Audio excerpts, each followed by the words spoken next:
the neurodiverse marriage has got so destructive, and it's understandable. The two of you are wired almost 180 degrees in opposite directions, since it's so hard to make a connection when you're on opposite ends of the spectrum. This, I know I'm preaching to the choir at this point, this marriage has been super stressful. And both parties, I'm talking about him and you, I'm not just picking on you, he's just as guilty. Both of you have adopted a victim mentality. When both parties do that, your amygdala now is on high alert. Both parties are at an unconscious level scanning for bad news. I'll use you as the example. What's he going to say next that's going to hurt? What's he going to do next that makes me feel like I'm not important? What next thing that I need him to do is he not going to follow through with? And he does his own version of that with different things to you too. So now both parties are scanning for bad news. They're just kind of expecting it. And they're waiting for the other shoe to drop, which now you've set up a self-fulfilling prophecy, because as soon as you start scanning for the next bad thing that's going to happen, you find it quickly. And you will over-focus on it. And then when it happens, you will overreact to it. And then you will turn it into a memory, an emotional memory and a content memory. Think of something disastrous that happened with him that really hurt your feelings bad. You have the content memory, you remember what was said and done in that moment, but you also have an emotional memory. So every time you replay that event that was really hurtful, you also replay the emotions that you felt at that time. And even though that specific event only happened once, when you keep replaying that movie, it feels like it's happened 100 times. And this sensitizes your brain to negativity in the fullest sense of the term. You've heard the brain is plastic. You know, the brain has this thing called plasticity. You're literally rewiring your brain to recognize, focus, and react to the negativity at a scale much higher than what you originally did in the first year of marriage, for example. And then if that wasn't bad enough, both parties will tend to unintentionally ignore the positive. They can't see the positive. You know, your husband is doing something right, but you're blinded to he could be doing something right, but you can't even see it now. And he does the same thing with you. And as you know, if party A is negative, it brings out negativity in party B. And now party B then reinforces more negativity in party A, and you bounce back and forth and you get this synergy, this exponential effect, where 1 + 1 doesn't equal 2, 1 + 1 = 5, all of which it reinforces your need to scan for even more bad news. It reinforces your amygdala to be on even higher alert. And if this goes on for very long, guess who gets sicker? Who? Because you need to connect and process things and debrief in order to get your cortisol level down. He's over there de-escalating and decompressing by hyper-focusing on his special interests for extended periods of time. He always gets relief. And you never get relief.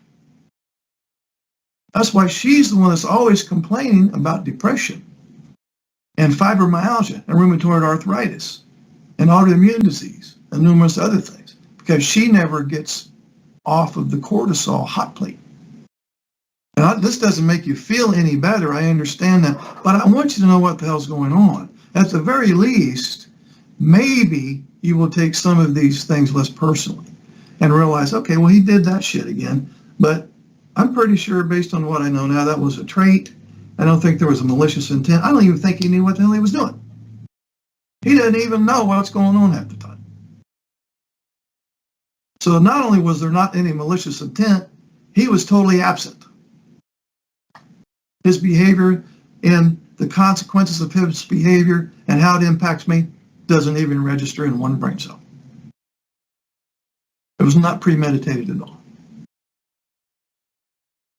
Okay, so I've been getting some questions from NT wives, and they're wanting to know, I'm just kind of paraphrasing what some of the questions are like. They're wanting to know why they cannot get their husband with autism spectrum disorder to get it, quote unquote. That being, it's hard for them to convey to him how important it is to be emotionally reciprocal, to spend time with them, to make her feel important, and so on. And so they've pleaded and argued and complained and tried to be nice and tried to be tougher and all these different things, and they still say, I can't get him to get it. But just remember that you're probably employing a traditional approach that would work with the neurotypical brain. If you were trying to plead with somebody else, let's say a neurotypical coworker, and you use the method that you're using with your ASD husband, the NT coworker would probably get it and would want to cooperate with you. But the method that most NTs use to try to get their ASD husband to connect, it actually makes a bad problem worse in many cases, because it downloads in his mind as she's being parental and punitive. And this often raises his anxiety level, which in turn exacerbates the very symptoms of the disorder that you're annoyed with, namely low on empathy. So the paradox is due to some of the traits of the disorder, specifically executive function, theory of mind deficits, and weak central coherence. We'll take a brief look at each of those. And these are the three main traits that get in the way of the NT trying to establish a connection with her husband with Asperger's or high-functioning autism. So the first thing is executive function. Now, this can be defined as a way in which people monitor and control their thoughts and actions. It's actually a broad category that includes processes such as working memory, planning, cognitive flexibility, inhibitory control. Inhibitory control is one aspect of executive function, and it's the ability to restrain or inhibit potentially interfering responses and to self-regulate in certain situations. And if your husband can't self-regulate during difficult conversations with you, what that looks like is he either shuts down or melts down. And the second thing that gets in the way of her trying to establish a connection is theory of mind deficits. Theory of mind is the ability that we all have in order to make sense of the world we live in. Every person's thoughts, knowledge, beliefs, and desires make up his or her own unique theory of mind. From the ages around 4 years or so, typical kids, those without autism, understand that other people have their own thoughts. They have their own knowledge base, beliefs, and desires that will influence their behavior. However, people on the autism spectrum appear to have some difficulties conceptualizing the thoughts and feelings of others, and that downloads as lack of empathy in the neurotypical wife's mind. Since he has difficulty conceptualizing and appreciating her thoughts and feelings, she therefore makes the leap of logic that he evidently doesn't care, and he's selfish, narcissistic, and so on. So it is this mind blindness that may impair people on the autism spectrum to be able to relate to and understand the behavior of others. Mind blindness also means that, in this case, the ASD husband has difficulty in distinguishing whether someone's actions are intentional or accidental. So by failing to account for others' perspectives, people on the autism spectrum tend to misinterpret their messages. And many of the social skills deficits observed in people on the autism spectrum have their genesis in the lack of ability to decipher subtle meaning from the environment. For example, facial cues, body language, tone of voice, wordage, and so on. And then the third and last trait that gets in the way of the NT wife making a true connection as she would like is central coherence, and this is the ability to focus on both details as well as the big picture. So people with autism spectrum disorder appear to have a heightened focus on details rather than the big picture. and this is a cognitive style term, weak central coherence.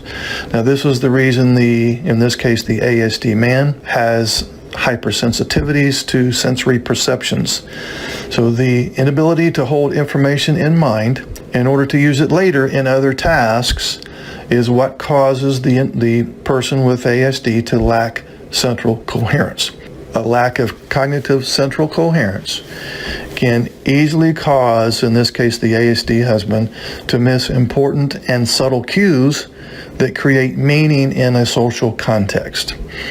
So with these three traits that I just listed, central coherence, theory of mind, executive function, I don't really understand what might be in the mind of my NT wife in this case, what she might be thinking, and then what she might be feeling based on her thinking, and then why she behaves the way she does based on her feeling. And I don't understand her opinions, I don't understand her perspective, and sometimes her feelings are utter nonsense to me because I don't have an emotional vocabulary.